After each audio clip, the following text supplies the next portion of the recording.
Hello दोस्तों, तो कैसे हैं आप लोग? सभी अच्छे में, मज़े में, बिंदास कतई हैं भाई? हो तैयार आज के सेशन के लिए?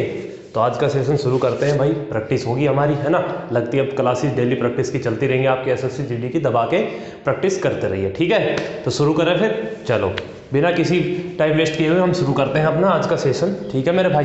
चलो, तो सवाल लगवाते हैं आपका और शुरू करते हैं आज की प्रैक्टिस फिर। चलो, पहले सवाल की ओर बढ़ते हैं। पहला सवाल क्या है? विनीता 12,000 रुपये की धनराशि 9% के साधारण वार्षिक ब्याज की दर से एक निश्चित अवधि के लिए निवेशित करती है। ठीक है, कितने रुपए की राशि मेरे भाई? तो 12,000 रुपये की राशि उसने निवेश की है, ठीक है, 9% वार्षिक साधारण ब्याज की दर से, ठीक है?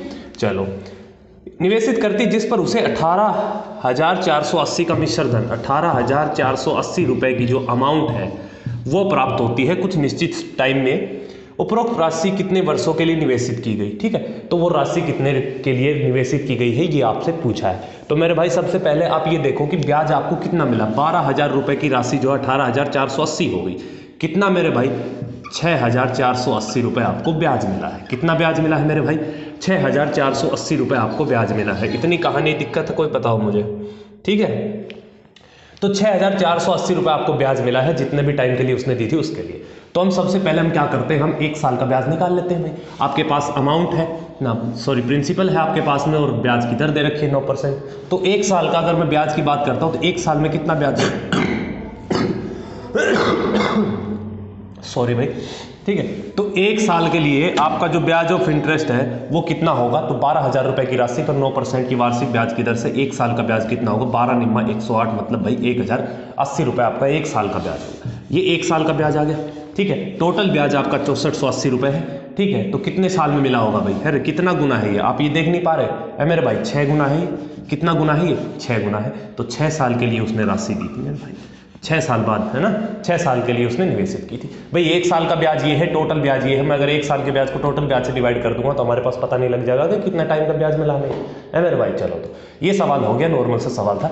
अगले सवाल की ओर बढ़ते हैं, जल्दी से नोट कर लो इसको, फिर अगले सवाल की ओर बढ़ते हैं, ठीक है? चलो, अगला सवाल। दो संख्याओं में से पहली संख्या दूसरी संख्या की 3/4 है। दो संख्याएं हैं मेरे भाई, ये मान ली हमने दो संख्याएं।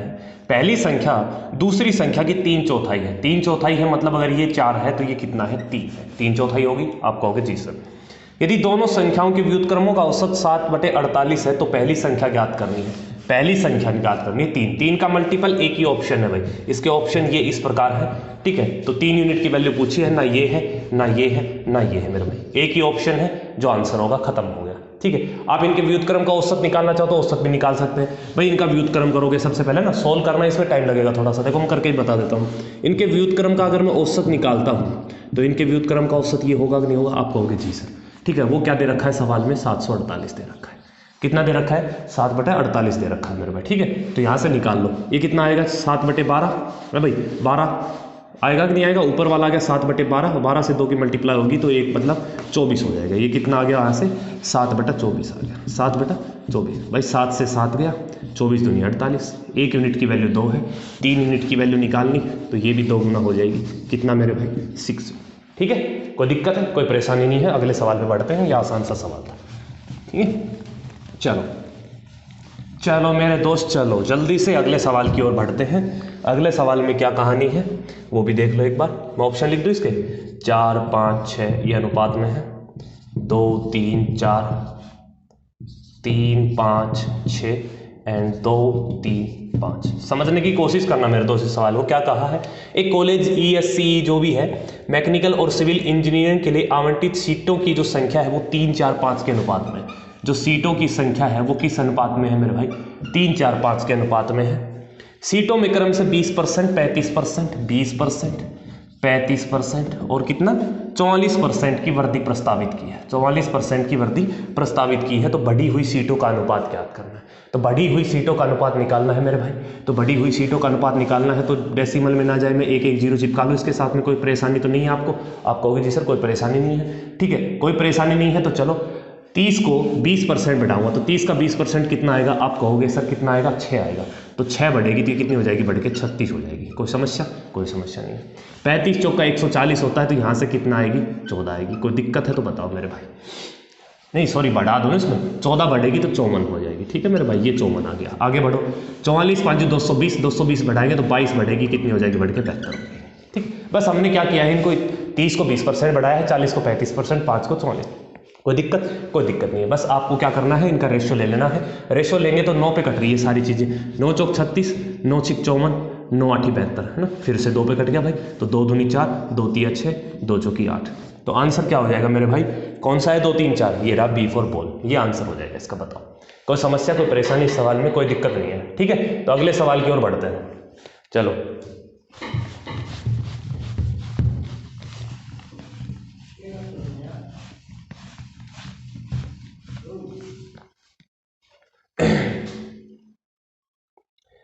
नेक्स्ट सवाल, किसी संख्या को निम्न में से किस संख्या से गुणा करने पर उस संख्या में 75% की वृद्धि हो जाएगी? ठीक है, तो निम्न में से किस संख्या को गुणा करने पर 75% की वृद्धि हो जाएगी? 75% की वृद्धि होती है तो 75%, देखो अगर 75% की मैं बात करता हूँ तो 75% होता है 3/4।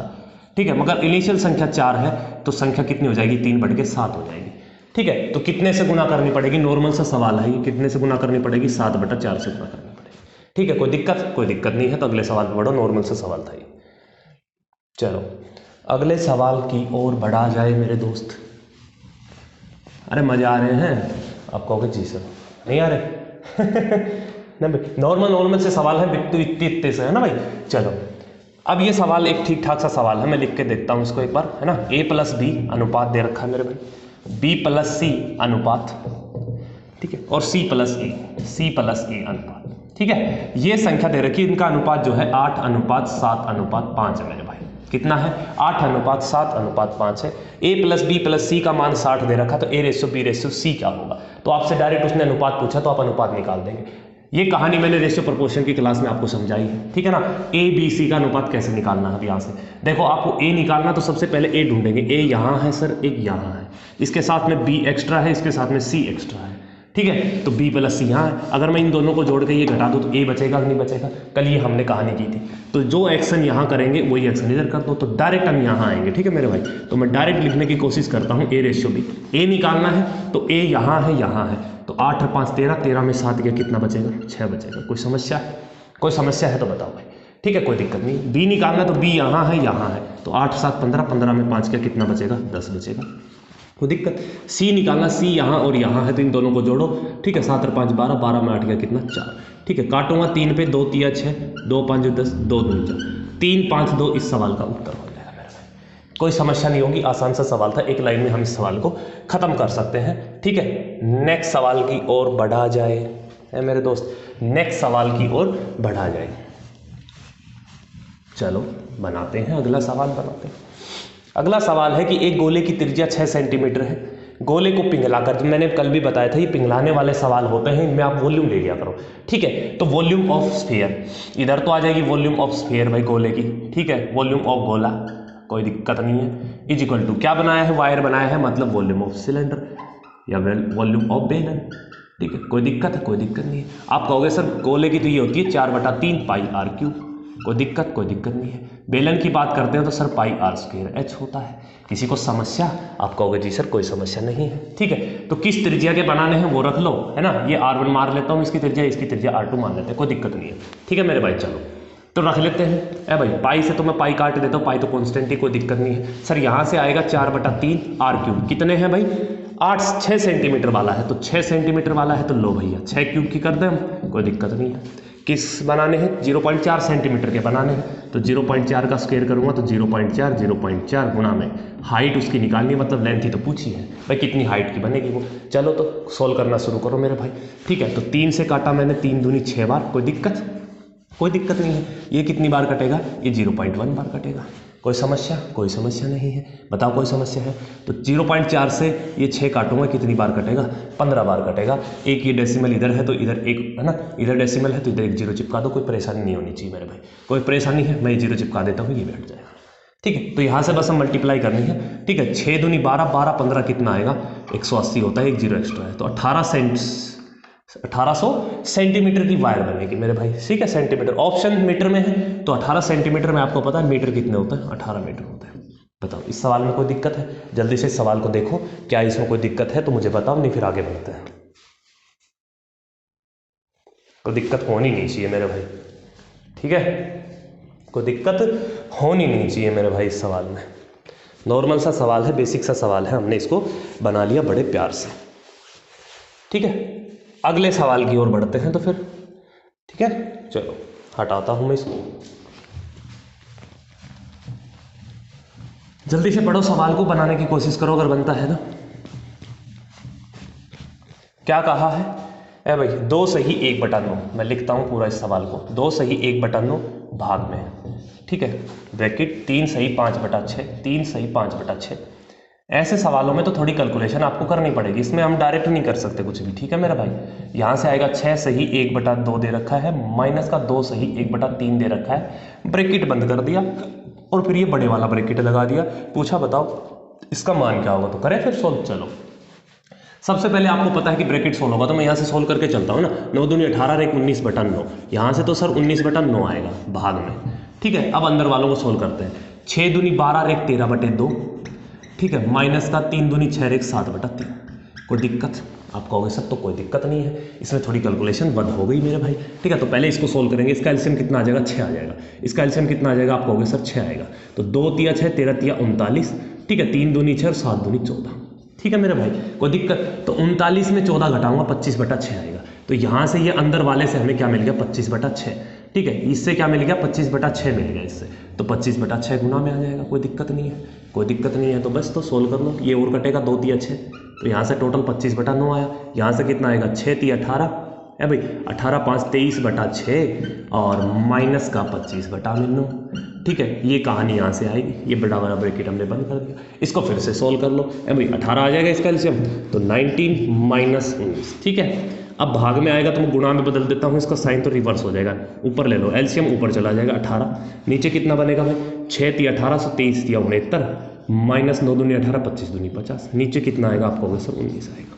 ठीक है। 69 में 50 घटाया कितना आया, 19 आया। कोई दिक्कत नहीं, देखो 19 से 19 कटेगा, 9 दूनी 18 कटेगा। सवाल तो ये आसानी होते हैं, बस थोड़ा सा इसमें गुणा भाग जोड़ ये ज़्यादा करना होता है। बोर्ड मास वाले आपका एक सवाल आपको पेपर में देखने को मिल जाएगा, ठीक है मेरे भाई।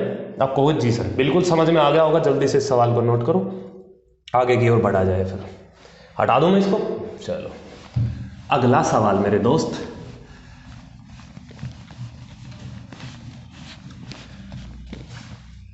यदि किसी लेन देन में हुई हानि विक्रय मूल्य के 1/5 के बराबर है, किसी लेन देन में हुई हानि विक्रय मूल्य के 1/5 के बराबर है, मतलब कंपैरिजन विक्रय मूल्य से किया है, ठीक है मेरे भाई। बेस वैल्यू विक्रय मूल्य होगी, ठीक है, विक्रय मूल्य का है ना। अगर एसपी 5 है तो हानि कितने की हुई है, 1 की हुई है, कोई दिक्कत। तो उसने एक्चुअल हानि, और एक्चुअल हानि किस पे होती है, आप कहोगे सर कॉस्ट प्राइस पे, तो सीपी पे निकालेंगे, तो भाई 1 का तो लॉस हुआ है, ठीक है। 1 का लॉस होकर आपने 5 में बेची है, तो सीपी कितना रहा होगा, 6 नहीं रहा होगा भाई। 1 का लॉस हुआ तभी तो आपने 5 में बेची उसको, ठीक है। तो उसका जो लॉस होगा, सीपी जो होगा वो कितना हो जाएगा, 6 हो जाएगा। आप कहोगे जी सर, तो 1/6 उसकी हानि हुई है, और 1/6 कितना होता है, 16 सही 2/3%, या डेसिमल की बात की जाए तो 16.66%।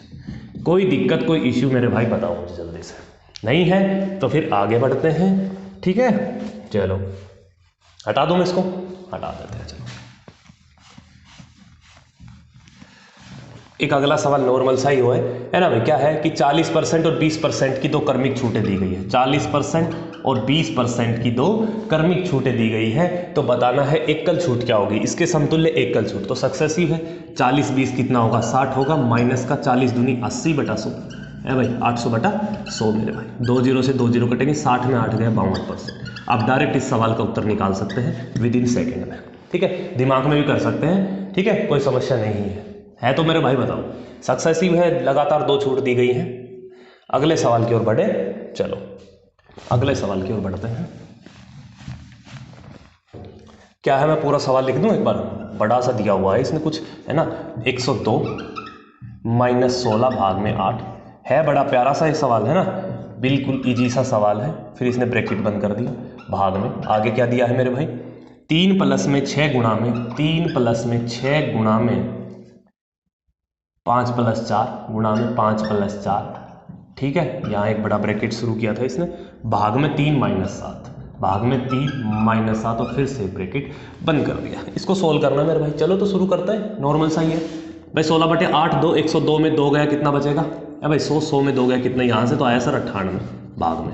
अगले वाला और सोल्व कर लो, यहाँ से तो 9 बनेगा, गुना में 5 और 4 9 बना, और भाग में 3 माइनस 7, तो ये 9 3 27, 27 माइनस 7 कितना बनेगा भाई यहाँ से, है भाई। अरे क्या कर दिया, कुछ गड़बड़ कर दी।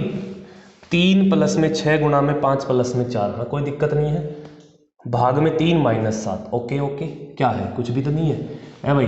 तो 5 और 4 9, 3 से कटा 3 3 9, कोई दिक्कत नहीं है, ठीक है। अच्छा ये गलत ले लिया हमने, यहाँ 9 मेरे भाई, ऐसे नहीं आएगा, ऐसे नहीं आएगा, ऐसे नहीं आएगा, ठीक है, गड़बड़ कर दी। यहाँ से मिला 5 और 4 9, फिर डिवाइड करेंगे 3 3 9, ये 6 3 18, ठीक है। यहाँ से कितना आएगा, 3 प्लस में 18 माइनस 7 भाई, 18 3 21, 21 में 7 गया, कितना बचेगा 14। ये गुणा मान लिया है ना, ये गुणा मान के कर दिया, कोई दिक्कत नहीं है इसको। तो भाई कितने पे कटेगा, 14 7 98, तो 7 विल बी द उत्तर हो जाएगा, ठीक है मेरे भाई। कोई दिक्कत, कोई परेशानी, कोई समस्या, जल्दी से देखो इसको। अगले सवाल की ओर बढ़ते हैं फिर, ठीक है, अगले सवाल की ओर बढ़ते हैं मेरे भाई। चलो हटा दूं इसको, नॉर्मल सी थी, इसमें कुछ ज़्यादा कैलकुलेशन नहीं थी, नॉर्मल सा डाटा दिया हुआ था आपको, आपने प्यार से बना लिया इसको। अगले सवाल की ओर बढ़ते हैं। रेणु का व्यय उसकी बचत से 120% अधिक है। यदि उसकी आय और व्यय में क्रम से 25% और 30% की वृद्धि हो जाए तो उसकी बचत में कितने प्रतिशत की वृद्धि होगी। अगर आपने मेरी परसेंटेज की क्लास देखी है तो वहाँ मैंने सिखाया था कि जो इनकम होती है सर, वो क्या होती है, एक्सपेंडिचर प्लस सेविंग होती है। कोई दिक्कत है, कोई दिक्कत नहीं है। अब उसने कहा कि रेणु का जो खर्च है उसकी बचत से 120% अधिक है।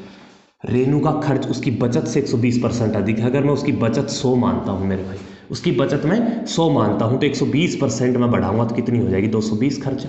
अगर खर्चा 220 है तो टोटल इनकम कितनी रही होगी, ये रही होगी नहीं होगी। अब भाई इनकम जो होती है खर्चा प्लस बचत होती है। अब उसने क्या कहा है, अब उसने कहा है कि 25% तो उसकी इनकम बढ़ जाए, कोई दिक्कत, और 30% उसके खर्चे में वृद्धि हो जाए, तो बचत में वृद्धि प्रतिशत पूछा है।